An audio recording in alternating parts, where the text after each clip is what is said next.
මේ තියෙන මේ මාසේ ආපු 21 වෙනි ලැප් එක. මේක Dell ලැප් එකක් no power.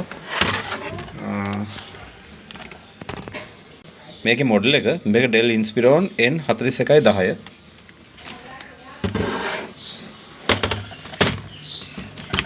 no power. හරි දැන් මේක charge එකට plug කරා. ampere 0.01 එකක් ගන්නවා දැනට. power switch එක on කරාට කිසිම දෙයක් වෙන්නේ නැහැ. හැබැයි මේක ගේද්දි එක දෙයක් වුණා. මේක බැටරිය ගලවලා on කරාම එකපාරම on වෙලා සම්පූර්ණයෙන්ම off වෙලා ගියා අපහු. ඉතින් අපි දැන් මේක ගලවලා බලමු මොකක්ද වෙලා තියෙන්නේ කියලා.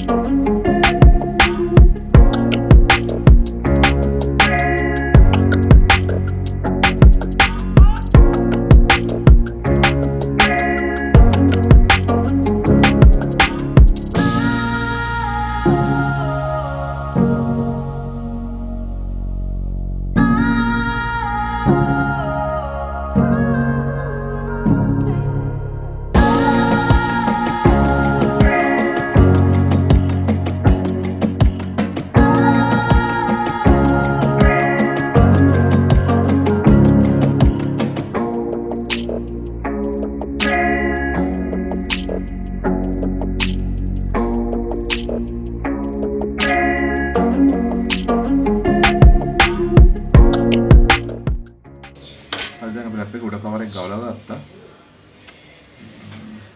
විසි පොට් එක අදාළ වෙන්නේ නැහැ. ඒක පවර් ස්විච් එකේ ඉන්නේ.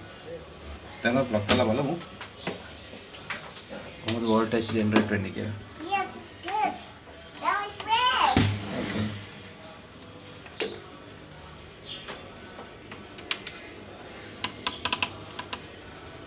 බැටරි පින් වලට 3.0 වෙනවා.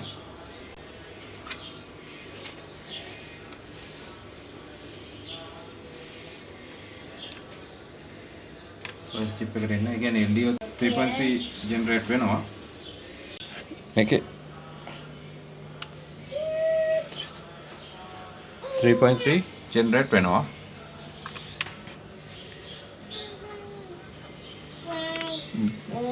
BIOS chip එකට කිසිම වෝල්ටේජ් එකක් එන්නේ නැහැ. හැබැයි BIOS chip එකට එනකොට VS නේ. power switch එකට 1.8 එනවා. හරි දැන් අපි ඒක switch on කරලා බලමු. කිසිම ප්‍රතිචාරයක් නැහැ.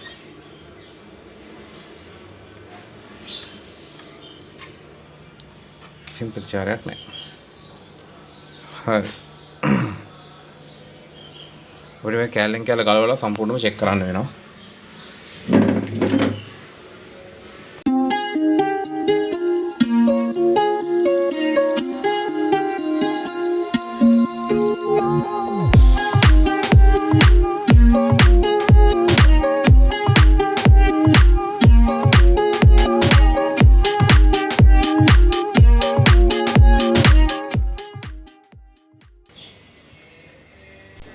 GB RAM එකක් තියෙන්නේ.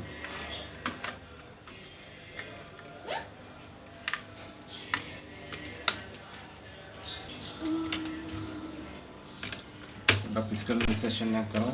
මොනවද damage වෙලා තියෙනවද කියලා. වෙනම දැන් charging IC එක මේක කලින් repair කරලා තියෙනවා. ඒතර capacitor සමනමනක්ම ඇද වෙලා තියෙන්නේ. පස්සේ charging IC එක වෙන්නත් පුළුවන්. හරි අපි චෙක් කරලා බලමු. ප්‍රොග්‍රෑම් මට තපාලා මේක ඔෆ් කරලා බලන්න. සිගොස් එක ගලවන්න.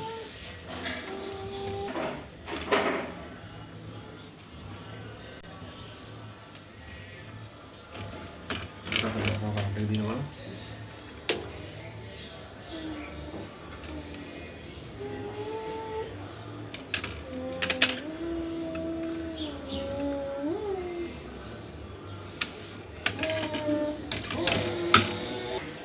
BIOS reset का किसी में प्रतिचारයක් නැහැ. හරි මේක ස්කැමටික් එක ඩවුන්ලෝඩ් කරගන්න වෙනවා. ස්කැමටික් එක ඩවුන්ලෝඩ් කරගෙන ඉස්සරහට යන්න. කලින් මම චෙක් කරගන්න ඕන BIOS එකේ BIOS chip එකේ ඔන්න chip එකට කරන්ට් එක දාලා කියලා 8 pin එකට 3.3. හරි. BIOS chip එකේ 8 pin එකට 3.3 එනවා. හරි. දැන් මම කරන්නේ මේකේ short check කරගන්න එක. මල්ටිමීටර් එකෙන් අපි check කරමු. මගේ නම් shortcut check කරගන්න වෙනම ක්‍රමයක් තියෙනවා. වීඩියෝ කරන ඉඳන් මම මල්ටිමීටර් check කරන්න. Online okay, processor okay. Get DC හතරක් ගන්න ප්‍රශ්නයක් නෑ. හරි අපි දැන් voltage check කරගමු. මම වීඩියෝ voltage check කරන්න. දැන් කොයිල් voltage check කරන්න යන්නේ. 5 volt okay. 3.3 okay. voltage නෑ. VRM coil වල voltage එකක් නැහැ.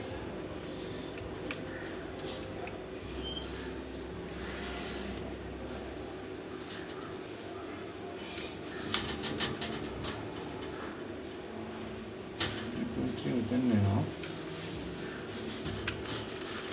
අපිට මේක ට්‍රිගර් කරන්න බලමු.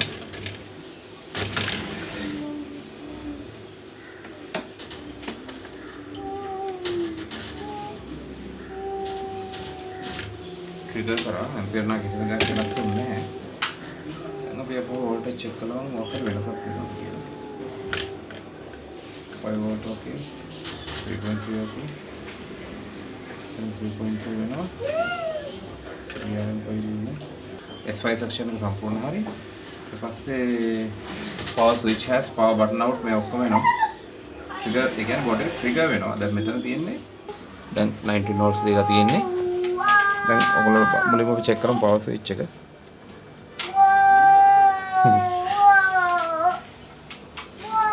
පවර් ස්විච් එකේ 1.8 එනවා. දැන් අපි කොයිල්ස් වල වෝල්ටේජ් එක චෙක් කරගමු. 3.3 වෝල්ටේජ් හරි. 5 වෝල්ටේජ් එක හරි. 5 වෝල්ට් වෝල්ටේජ් එක හරි. ඊට පස්සේ වෙන කිසිම කොයිල් එකක වෝල්ටේජ් එකක් එන්නේ නැහැ. දැන් අපි මේක ට්‍රිගර් කරලා බලමු. දැන් මම මේක ට්‍රිගර් කරා. ට්‍රිගර් කරාට පස්සේ මෙන්න මෙතන PL8 වල 1.5 සස් වෝල්ටේජ් එක එනවා. ඊට පස්සේ IO chip එක චෙක් කරාට RSM reset මොකද ජෙනරේට් වෙන්නේ නැහැ. හෙල්පර් කෙනෙකුත් ඉන්නවා. දැන් 1.5 සස් වෝල්ටේජ් එකට පස්සේ මෙතන SLC_S3 ස්ටේට් එකේ කිසිම දෙයක් ජෙනරේට් වෙන්නේ නැහැ. ඉතින් S3 වෝල්ටේජ් ඉතින් S3 ස්ටේට් එක ඔන් වෙන්න නම් ඊට පස්සේ ඕන වෙනවා 3.3 සස් සහ 5 වෝල්ට් සස්. දැන් අපි 3.3 සස් වෝල්ටේජ් එක චෙක් කරන්න පුළුවන් මෙතන PQ11න්. දැන් මේ PQ11න් 3.3 සස් වෝල්ටේජ් එක චෙක් කරද්දී pin number 1 2 වලට එන්න ඕන 3.3 always 3.3 always එනවා. pin number 3ට එන්න ඕන gate voltage එක. මෙතන gate voltage එක විදිහට 0.9ක් එනවා. ඊට පස්සේ සස් වෝල්ටේජ් එක අවුට් වෙන පින් නම්බර් 4න් නමුත් පින් නම්බර් 4න් අවුට් වෙන්නේ 2.0 වෝල්ට් 2.7ක් 3.3 සස් එතකොට මෙතනින් අවුට් වෙන්නේ නැහැ. ඒ වගේම අපිට 5 වෝල්ට් සස් බලන්න පුළුවන් මෙතන PQ19න් ඒකෙත් පළවෙනි පින් එකට 5 වෝල්ට් always එන්න ඕන 5 වෝල්ට් always එනවා. තුන්වෙනි පින් එකට gate voltage එක එන්න ඕන gate voltage 1 වෝල්ට් එන්නේ අවුට් වෙන්න ඕන. හතරවෙනි පින් එකේ සස් 5 වෝල්ට් එතන අවුට් වෙන්නේ 0.05යි.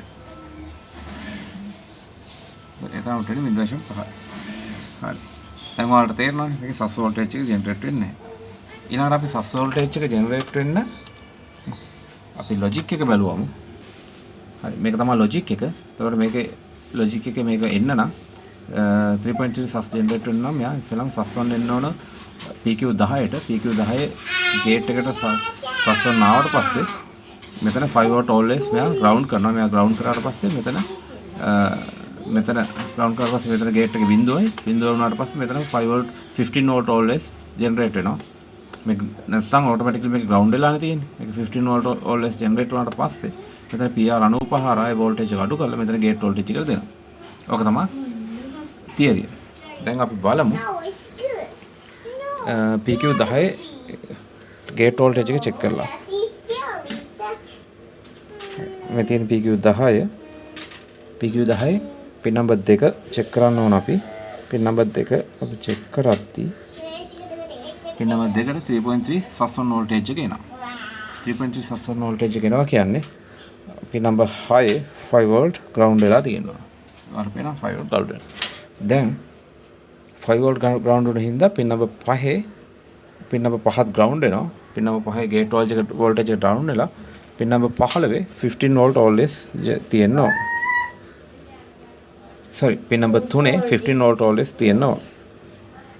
ග්‍රවුන්ඩ් එකෙන්ද දැන් පින් නම්බර් 3 15 වෝල්ට් always තියෙනවා. දැන් අපි බලමු PQ10 පින් නම්බර් 3. පින් නම්බර් 3 වෝල්ට් 15ක් තියෙන්න ඕන එකට. පින් නම්බර් 3 වෝල්ට් තියෙන්නේ 1.2. එතකොට මෙතන මේක 15 වෝල්ට් always generate වෙන නැති ප්‍රශ්නයක් තියෙනවා. හරි දැන් අපි අපහු චෙක් කරලා බලමු. පවර් එකට ප්ලග් කරා. පවර් නැති අවස්ථාවේ පින් නම්බර් 6 සසොන් පින් නම්බර් 6 වෝල්ටේජ් එක ප්‍රසන්ට් වෙන්න ඕන. හරි 2.4% වෙනවා. දැන් මේක සසොන් හැෂ් විදිහට පින් නම්බර් 5ට යද්දි යන්න නම් සසොන් සිග්නල් එක එන්න ඕන පින් නම්බර් 2ට. දැන් අපි පින් නම්බර් 2 චෙක් කරමු. 2ට දැන් ඉන්නේ නැහැ. දැන් අපි පවර් එක ඔන් කරලා බලමු. මම බබෝඩ් එක ට්‍රිගර් කරා. දැන් පින් නම්බර් 2 3.3 සස්වන් සිග්නල් එක එනවා. හරි. ඒ වගේම දැන් පින් නම්බර් 6 0 වෝල්ට් උනා. පින් නම්බර් 6 0 වෝල්ට් උනා. පින් නම්බර් 5 0 වෝල්ට්. පින් නම්බර් 5 0 වෝල්ට් නම් පින් නම්බර් 3න් පින් නම්බර් 3න් 15 වෝල්ට් always රෙසිස්ටර් එකෙන් අඩු වෙලා එන්න ඕන. හැබැයි රෙසිස්ටර් අඩු වෙලා ඉන්නේ 0.6. දැන් එතන PR 96 රෙසිස්ටර් එකෙන් තමයි අඩු වෙලා ඉන්නේ. ඉතින් PR 96 රෙසිස්ටර් එක අපි මේ පැත්තට බලමු කොච්චරක් එනවද කියලා. වෝල්ට් 11ක් එනවා. වෝල්ට් 11ක් වෝල්ට් 12ක් ආවා කියන්නේ ඕකේ. වෝල්ට් 11ක් එනවා. හරි. මේ පැත්ත බැලුවම 0.6යි. එතකොට බැලුවම මේකේ ලෙඩේ පේන්නේ රෙසිස්ටර් එකේ. මේක 100k රෙසිස්ටර් එකක් නේ. හරි. හරි දැන් මම මේ මෙතන PR 96 සහ PR 95 රෙසිස්ටර් දෙකේ වැලියු චෙක් කරා. PR 96 100k වෙන්න ඕන. ඒකේ 100k හරියටම තියෙනවා. PR 95 20k, ඒක 95 20k තියෙනවා. ඒකට මෙතන මේක වෝල්ටේජ් ඩිවයිඩ් එකක් විදිහට තමයි වැඩ කරන්නේ. මෙතනින් එන 15 වෝල්ට් ඩිවයිඩ් කරලා ගේට් එකට ලබා දෙනවා. ඉතින් ඇත්තටම චෙක් කරගෙන යද්දි රෙසිස්ටර් දෙකත් හොඳයි. අන්තිමටම බලද්දි මෙන්න මෙතන තියෙනවා කැපැසිටි එක PC 77. ඔයාලට පේනවා ඇති PC 77 කැපැසිටි එක. මෙන්න මේ කැපැසිටි එක සවුත් වෙලා. මේ කැපැසිටි එක මේ පේනවනේ PC 77. අන්න එතනයි ප්‍රශ්නේ තිබුණේ. දැන් මම කැපැසිටි එක රීප්ලේස් කරා. දැන් අපි ඔන් කරලා බලමු මොකද වෙන්නේ කියලා.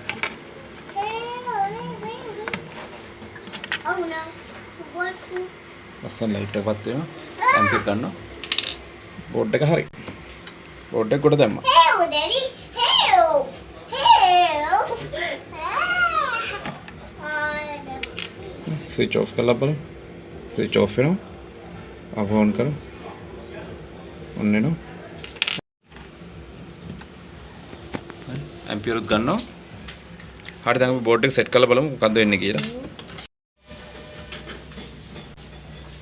ඉතින් ඔන්න බෝඩ් එක සම්පූර්ණයෙන්ම සෙට් කරා. ඇණයක්වත් අඩු නැති වෙන්න. ඒ වගේම මම මේක සෙට් කරත් තමයි දැක්කේ කලින් කවුරුහරි ගලවන්න ගිය කෙනෙක් මෙතන කේසින් එක හාරලා. දන්නේ නැති කමට මෙන්න මෙහෙමනේ සෙට් වෙන්නේ. දන්නේ නැති කමට මේ මෙහෙන් මොකක් හරි දාලා මේ ගලවන්න ගොඩක් try කළා.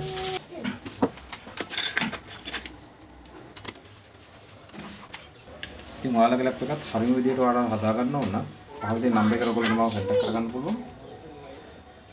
එයාම කියන්න ඕන දැන් ගොඩක් කට්ටිය දැන් මේ ලැප් එක එකපාරක් ගෙනාපු ගාම ඔන්නුනා. ඊට පස්සේ ආයෙ ඔන්නුන්නේ නැහැ. ඉතින් දැන් ඔය වගේ ලෙඩක් ආවම ගොඩක් කට්ටිය කරන්නේ එක්ක PCH එකකට කරනවා නැත්නම් සම්පූර්ණ බෝඩ් එක උඩක් කරනවා. නැත්නම් ගොඩ වෙදකම් විදියට බෝඩ් එක ආවන් එකට දානවා. හැබැයි එහෙම කරාම తాවකාලිකව බෝඩ් එක හරියන්න පුළුවන්. හැබැයි ඒක දවසයි දෙකයි ආපහු එළෙඩ එනවා. ඔයගොල්ලන්ට අත්දැකීම් ඇති ගොඩක් අයට හදලා සතියකින් ආපහු තිබ්බ ලෙඩේම ලැප් එකේ එනවා. ඉතින් අන්න ඒ වගේ දේවල් වෙන්නේ ඔය වගේ ගොඩ වෙදකම් කරාම. මම කියන්නේ ලැප් එකක් හදනවා නම් හරියටම ලෙඩේ තියෙන තැන හොයාගෙන ට්‍රේස් කරලා හරියටම ලෙඩේට හරිම විසඳුම දුන්නම ඒ ලැප් එක ගොඩක් දවසක් පාවිච්චි කරන්න පුළුවන් කිසිම ප්‍රශ්නයක් නැතුව.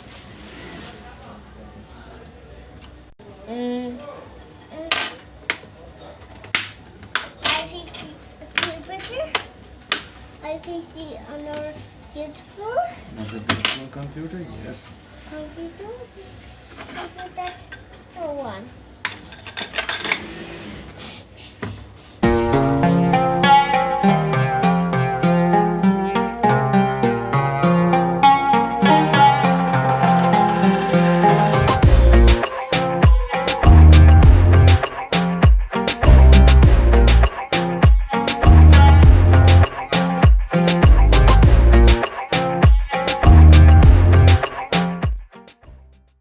හරි දැන් අපි අපිට ඔන් කරලා බලමු. ඔන් කරන්න ඉවරලා සම්පූර්ණව චෙක් කරලා ඉතරන් ටිකක් දාමු.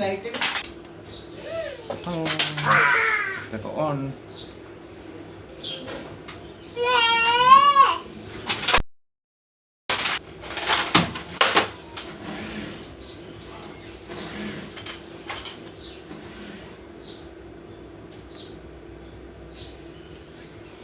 ඔන්න ලැප් එක වැඩ. ලැප් එක ආපහු ගලවන්න ඕන. මොකද මේකේ ෆෑන් එක වැඩ කරන්නේ. දැන් ඔන්න අලුත් ලෙඩක් කලින් ඉඳන් වැඩ කරලා නැහැ. පවර් එක දුන්නා. අපව ඔන් කරලා බලමු. ඔන් කරලා ෆෑන් එක කැරකෙන්න ඕන. ඒ ෆෑන් එක වැඩ නැහැ.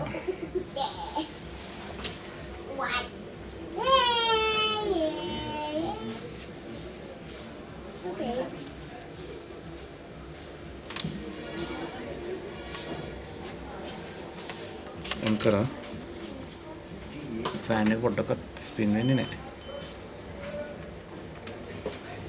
ඊපස්සේ මම ෆෑන් වෝල්ටේජ් එක චෙක් කරා මෙතනින්. මෙතන 5 වෝල්ට් එන්න ඕන. 0 වෝල්ට් එන්න. 5 වෝල්ට් always එන්න ඕන.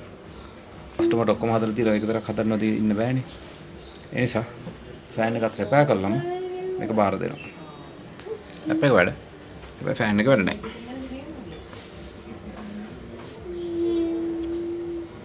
මේ කලින් මේ බෝඩ් එක කලින් රිපෙයාර් කරපු එකක්. මම කලින් කිව්වේ මේක හැමතැනම පාස්සලා මන් තියනවා දැක්කා. කොහොම හරි දැන් මේ රෙඩෙත් හදලා දෙන්න ඕන. හරි. එහෙනම් මේකත් මම හදලා කස්ටමර් බෝඩ් එක වාර දෙනවා. වීඩියෝ එක අදට නවත්තනවා. අලුත් වීඩියෝ එකකින් හම්බ වෙනකම් සුබ දවසක්.